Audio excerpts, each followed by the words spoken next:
Hi everyone, sorry, a bit slow on the draw then with the graphic overlay and all that jazz. As you know, if you tune in at all to this regularly, I feel very naked without this little framing. So thank you for your patience.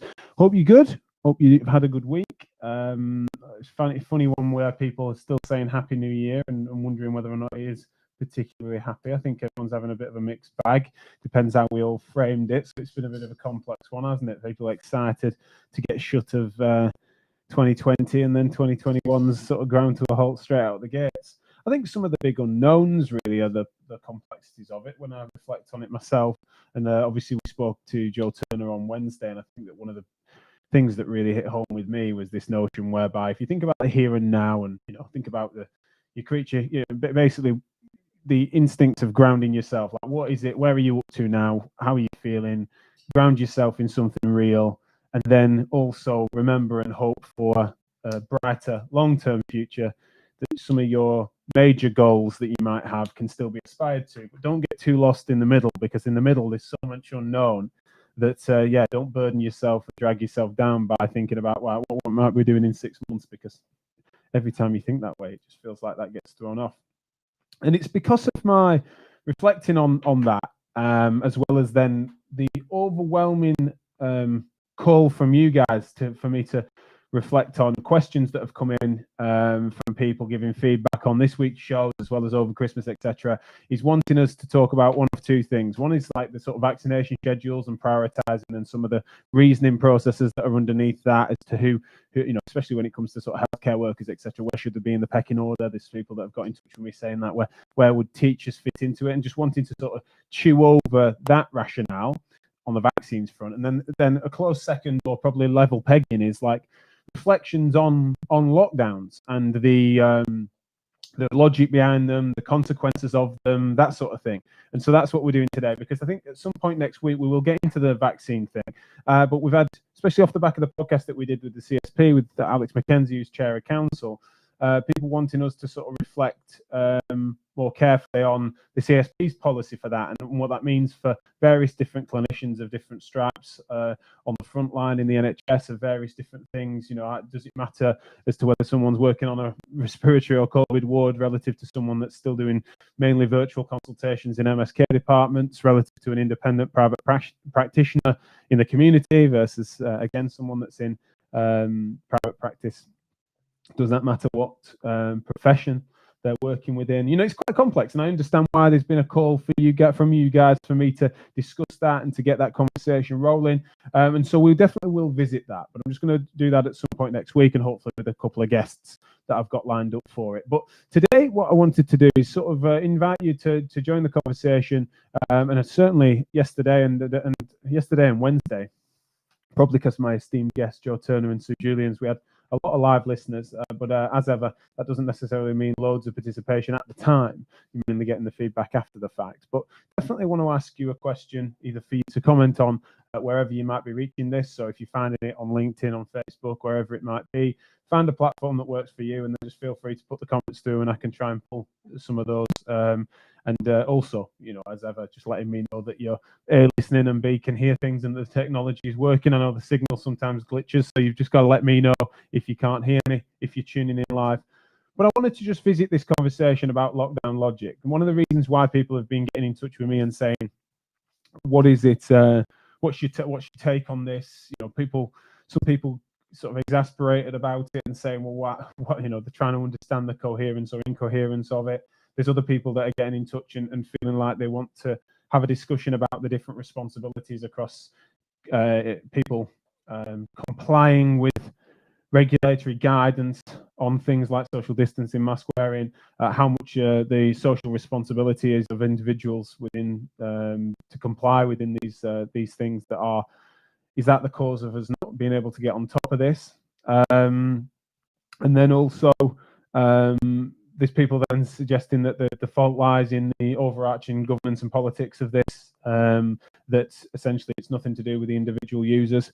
Thank you to whoever it is that's just told me that unfortunately it's slightly crackly, but they can hear me. I heard that was the case yesterday, and I don't know if that's a signal issue or something to do with the mics, etc. So I'm sorry about that. It's hard for me to try and work out, but it's one of the reasons why I was asking whether you can hear me okay. I'll do some troubleshooting. If that's happened 2 days running, then apologies for that. I feel like it's probably these the signals that seems a bit glitchy, which obviously I'm trying to sort out all the time. But yeah, apologies. I hope it's sort of tolerable.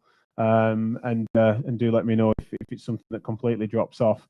But I would just invite you to say what your, and by the way, can be anything really. What are your thoughts on lockdown? And I don't just mean this one. I mean the act of, particularly the specifics of the stay home orders. So we've kind of had 3 different flavors of that. We had last March, with the November, and then we've had this latest one. And there are subtle differences between them, and there's also the same person has a different opinion on each of those different things. I suppose that's what I would suggest. I want to hear your thoughts on is that how are you feeling about them?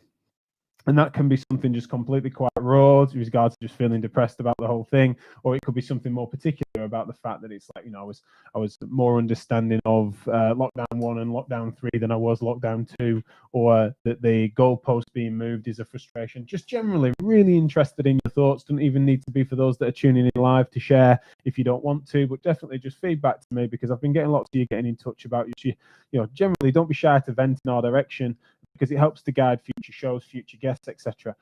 But one of the key reflections that I was willing to share is that the incoherence of it is something that's definitely relevant. So I have a lot of sympathy across the board, really, for people just feeling a bit exasperated about the whole thing. And also the conclusions that people are coming to are quite wide-ranging. And I also have a lot of time for a lot of people that are sort of across the spectrum on this. So what I'm getting at there is that when people are sort of feeling like really frustrated at the state of affairs in the UK, and they're frustrated at the the COVID infection rates and the hospitals being overwhelmed, etc.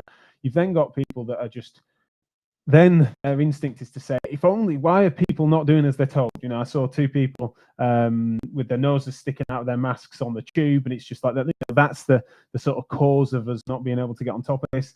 Why are they just not compliant? And then I've got, you know, there's other folk that are then, you know, not really feeling like the individuals that are then breaching and complying because of the duration this has gone on. They just simply then look beyond that and say that this is all bad politics, and that the responsibility and fault doesn't lie at that level of social analysis. It's just that the leadership and the incoherence of the strategies and politics of it is the thing to shake your fist at, and anything less than that is not proper. I'm someone that just, I can really understand the feeling that comes from both of those things, you know, and there's everything in between and beyond, really. It's like, I'm not suggesting that everyone's thinking that it's all the government's fault, or it's all individual COVIDiots that are doing it. Now, I'm one that, because my sympathy extends, admittedly, across the spectrum, I don't like the idea of then vilifying people whose nose is sticking out of a mask as being the morons that are causing all these problems. Like, I just don't like that. I don't think that's fair. I don't think that's a sensible analysis. And also, I don't think then inferring idiocy on your fellow man is smart, you know. But then also, those that are giving the leaders a free pass, as if to suggest that actually they're doing all they can, and that actually no better could have been done. I'm not into that either. I'm really concerned about, I think that's a clumsy analysis too. So I hope that's not just me seeming to sit on the fence. In fact, it's more me just feeling like no one's getting this right, including me probably. But I suppose it's just that the duration of time, both between lockdowns and as part of lockdown, is relevant here, because there's certain things that I had a lot of time for in the early days, especially when it was such an unknown, and we're in a situation where it was going to kill 3% of us. It was sort of as contagious and as deadly as Ebola, and you were kind of really battening down the hatches on society to try and get an understanding of this, bolster the NHS and staff base, try and work out what non-essential services are, and just try and get on top of this. That rationale is something that I was deeply sympathetic to and an understanding of, and certainly someone who was an early voice in saying, like, you know, homeschool your kids. I know it's dramatic, but you're just going to need to hunker down for a bit. This is serious. However, and it doesn't mean that I've gone full circle, but it does mean that, you know, generally speaking, the the more that time passes on this, the more we've not been able to get on top of it, both from a leadership level as well as then the social compliance diminishing, is that you've got to have a degree of trust in institutions, trust in the messaging, and trust is earned. And so the fact that people might be less compliant with, say, mask wearing or social distancing in September than they were in March is not because, you know, everyone's understandably getting war weary on this. And that applies in healthcare too, especially for those of us that are in a situation where you've got the enormous economic burden that's come from us being, say, having businesses suppressed, or having people that have had to be made unemployed and redundant, and the consequences for those that are sort of economically aware of, like, well, this furlough situation doesn't feel sustainable. Like these are variables that matter, and certainly something that I then can understand why time passing is a really relevant thing to people's sort of tolerance of various different things. And that can apply both ways, is that people can just increasingly get frustrated with their fellow citizens for not complying, because if we're not getting on top of it, then do everything you can. But then similarly, for those that just want to shake their fist upwards at leadership, you know, I have some sympathy for too. Now, what I would say about that, though, for those that want to sort of suggest that this is simply it's simply bad politics, and that actually everyone's doing all they can, other than that, and that generally speaking, this has just been a mess. I sort of totally understand that, but I think that there's some hypocrisy that can occur, sometimes even on somewhat political lines there, whereby if you're in a situation where you feel comfortable shaking your fist at, say, the cabinet or the Tory party or the governing party, or even just politicians as a class, including the opposition or whatever, and I totally understand why. But you're also then not recognising some of the failures in leadership and incoherence that's come from some of our health leaders. If you're looking on at NHS England, Health Education England, or the other health quangos, arm's length bodies as they're called now, Public Health England, and you feel that actually they've done everything right, and it's only the politicians that have poorly instructed them, and you feel, you know, I think that or you won't recognise some of the challenges that have been faced by some of the international organisations, you know, the WHO being an example there, whereby if you're in a situation, be that because of not knowing, not realising the differences and delineations between those bodies, civil servants versus elected politicians, etc.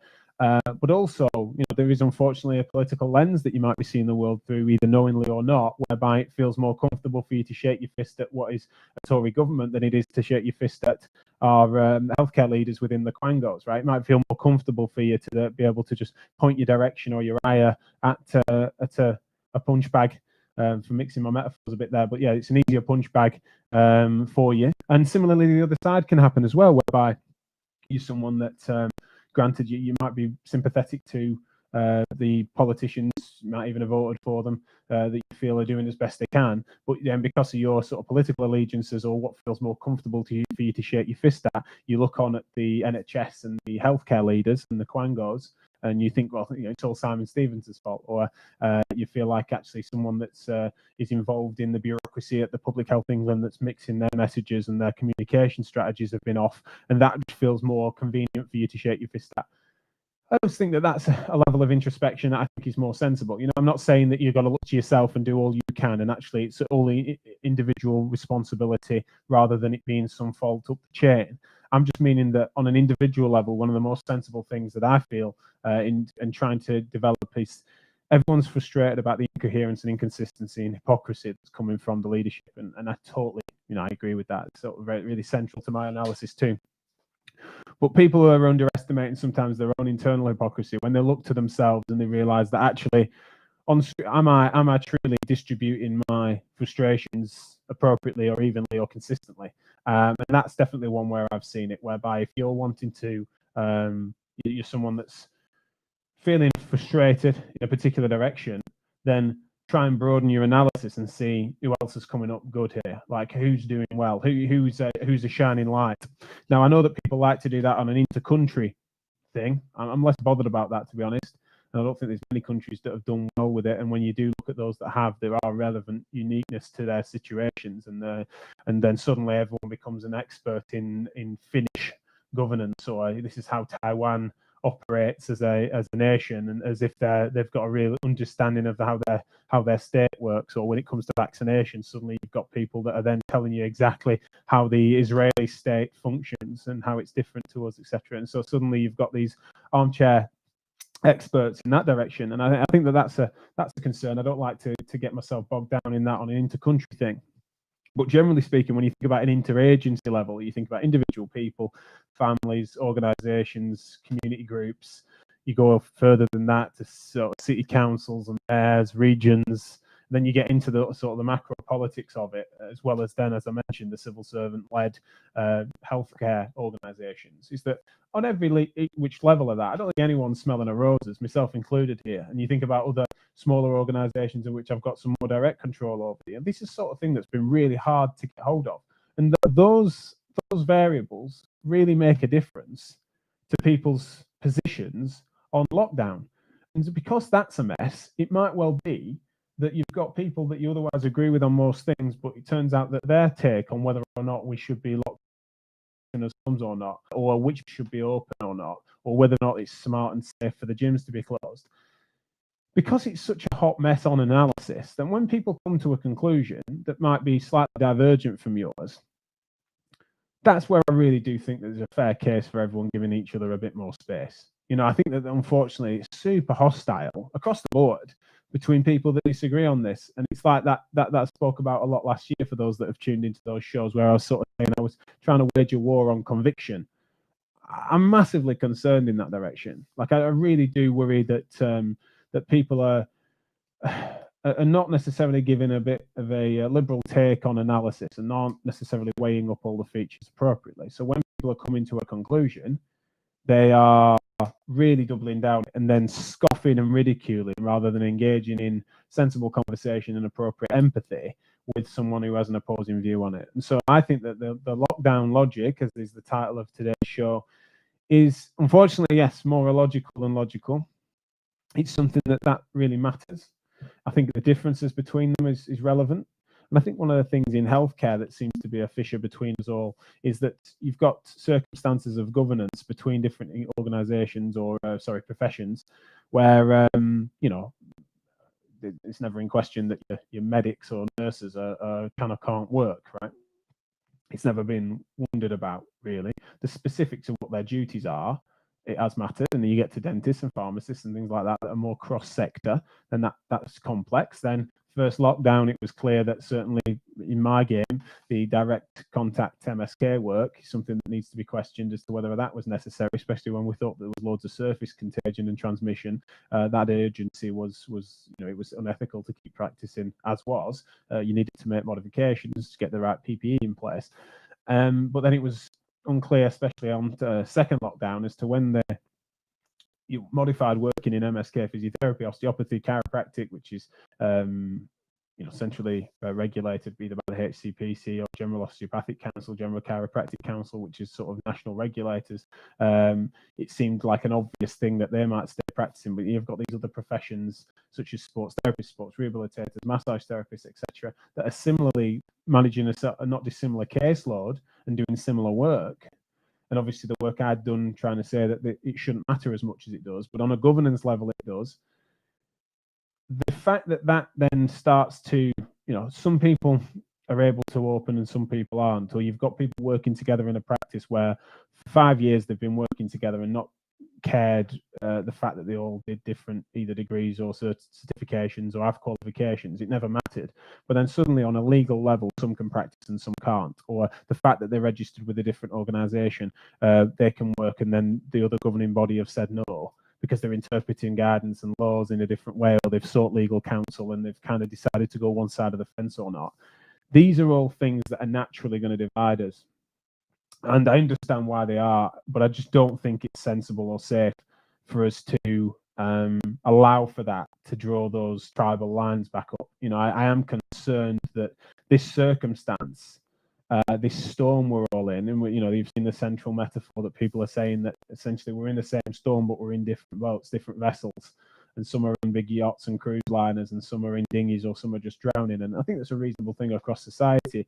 But if you apply that to the healthcare environment, is that if we're in this storm and we're trying to help each other, and I've seen loads more camaraderie than I have sort of tribal thinking, but it is something that over time and also on reflection for when we do settle this down, or when the storm does eventually settle, is that surely we need to try to find a way for things to be fairer, and for us to sort of comprehend that the massive disparities between the accessibility to being able to actually sell your labour and work within safe parameters on the same caseload that happens between different disciplines and professions is something that, if it's coherent and there's a relevant difference, then fine, let's talk about it openly. But where it isn't, then that's an injustice that needs to be corrected for. But before we can actually have that conversation and set things right and add some logic to the lockdowns in healthcare, and we need to be understanding and sympathetic across the board, and sort of be more respectful, I think, than some are being.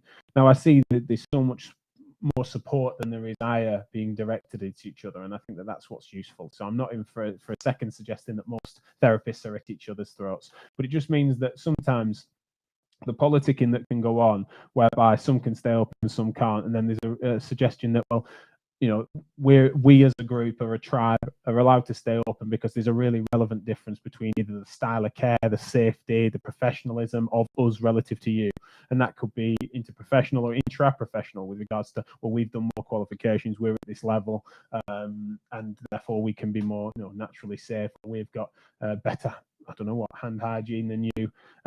It's something that, unfortunately, they're the divisions that I'd be mortified if this circumstance doesn't unify us and instead sort of splits us off into even more factions. That would be concerning. I'm not saying that that's the way it's going. I see more support than I do division.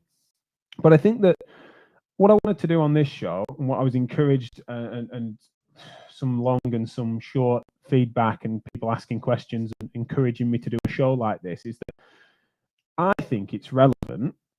The stuff I've just concluded there, which is really close to MSK practice, I see there being a direct line between that and other features on the macro with lockdowns, like people's general positions outside of healthcare, like what Joe Bloggs feels about the sensibilities and logic underneath lockdown. I think there's a really relevant sort of thread between those two things.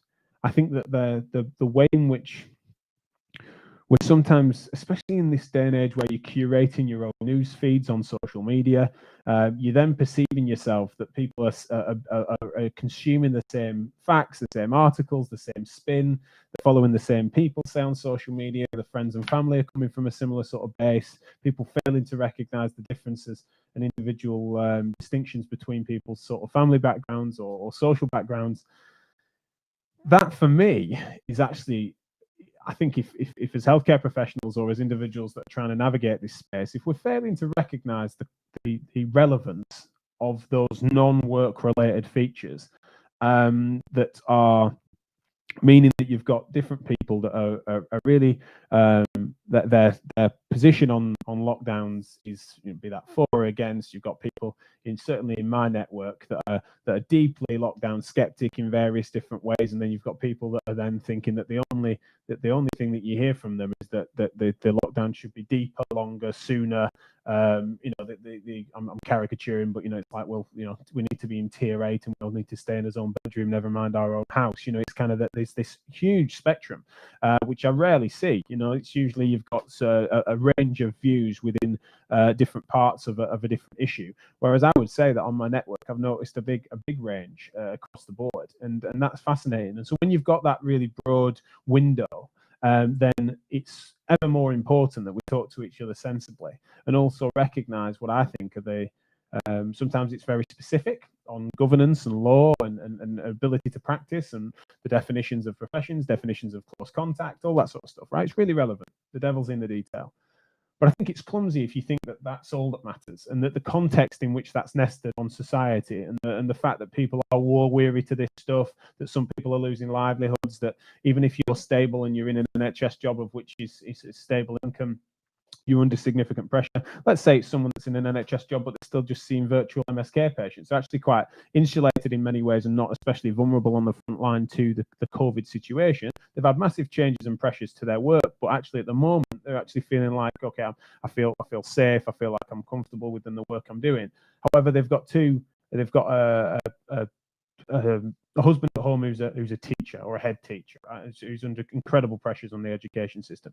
They've got children or grandchildren that are then trying to comprehend how they go about their education. They've got exams that they're struggling with. They've also again got friends and family that have just been made redundant, including a brother or sister that's then lost their business because they run a pub, right? And so I'm just getting, it's obviously everyone's got their own different circumstances, but it's like the fact that someone might have individual comfort within their own work, but then the circumstances that surround them, these are all going to influence people's opinion on how logical, how coherent lockdowns are. And so, because you've got that incredibly broad spectrum of things that are influencing people, I feel like the only way that we can ever try and move forward, be that not just in healthcare but beyond, are for us to hear each other out and have better conversation, and at least just on instinct give each other the benefit of the doubt. And unfortunately, especially you talking heads and people that are sort of scandal merchants, and people sometimes think that I'm in that category, unfortunately. But when people are sharing their views, just try to take the edge off the polarity, or give people the benefit of the doubt, or ask a question rather than assume what they were meaning by it. I'd even say that with me. If you feel like actually that's hypocritical, he's speaking with much more conviction and being more accusatory than he's suggesting he is, then challenge me on it and make sure you ask me as to whether or not you feel that there's specifics on hypocrisy. And that's what's been really interesting about the feedback I've been receiving, is that some people have been wanting to do that. Fortunately, they're putting a question mark on it. I feel like you're overrepresenting this, or you're putting your own top spin on this. And that's brilliant, because I'm certainly not saying I'm perfect on this, but what I'm really trying to do, and what I'm encouraging you all to do, is to draw a line between generally understanding people's social feelings about lockdown and the incredible social challenge that comes with that, the uniqueness of everyone's situation that means you'll never truly be able to fully understand it. And so all you can do is just generally try and give them benefit of the doubt and empathize, and then understand how that might influence not just their take on the whole matter politically or personally, but also how that might colour their take on things professionally.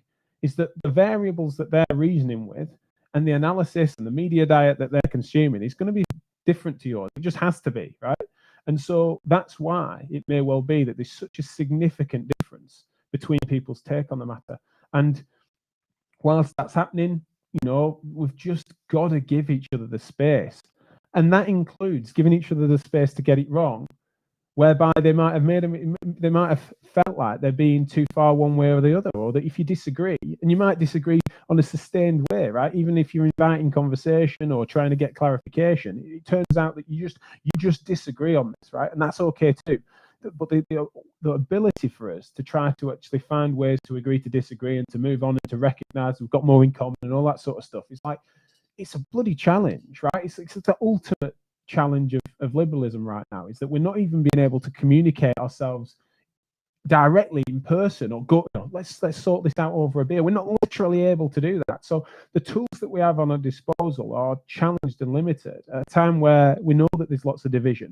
So all we can do really is double down on some of the things that can go against our instincts sometimes, but just lean into empathy and try to understand that the consumption and the variables everyone's reasoning with on every level of analysis are going to be variable and unique. And just please go about doing your best, and that's all you can ask. And that includes just extend.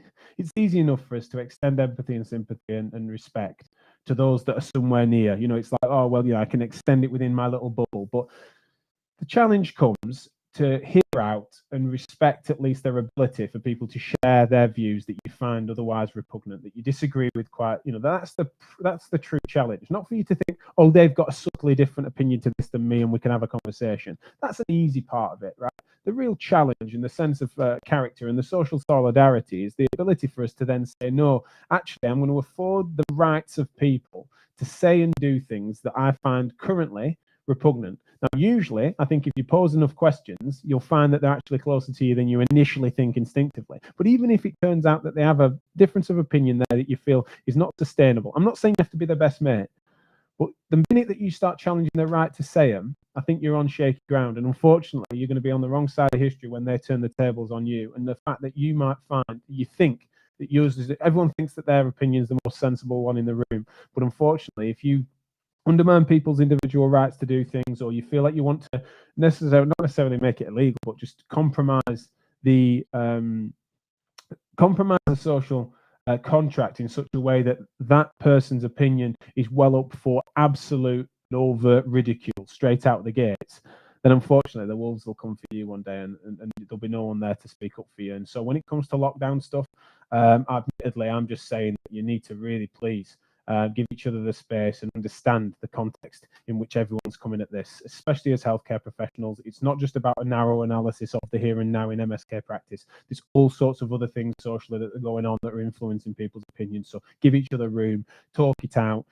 When we make mistakes, give each other a benefit of the doubt, and see if we can move on together, because it's super important. And it's one of the reasons why. Thank you so much for those of you that asked me to do this show and to talk about lockdowns and my take on the matter. Typically, here I am sort of sat on the fence on it and giving you my take, being that my take is always that I want to hear all your takes. But generally speaking, it's one that a lot of people have asked me to reflect on, and I hope I've done that in a way that's interesting or vaguely tolerable at the end of this week. As I said, next week we're going to be visiting all sorts of specifics in and around vaccinations and having some hopeful guests on that can sort of talk about that and the rationale for what order of play we do that as a society and how we can climb out of this mess, as well as some specific clinical stuff and research stuff that I've got coming on the show. Please do tune in next week at 12:30 till and thank you so much for those that are joining. Just noticed I've closed off the comments, and so thank you to those of you that have posted some comments. Joe Turner's just posted a message here saying, let's hopefully pull that up there.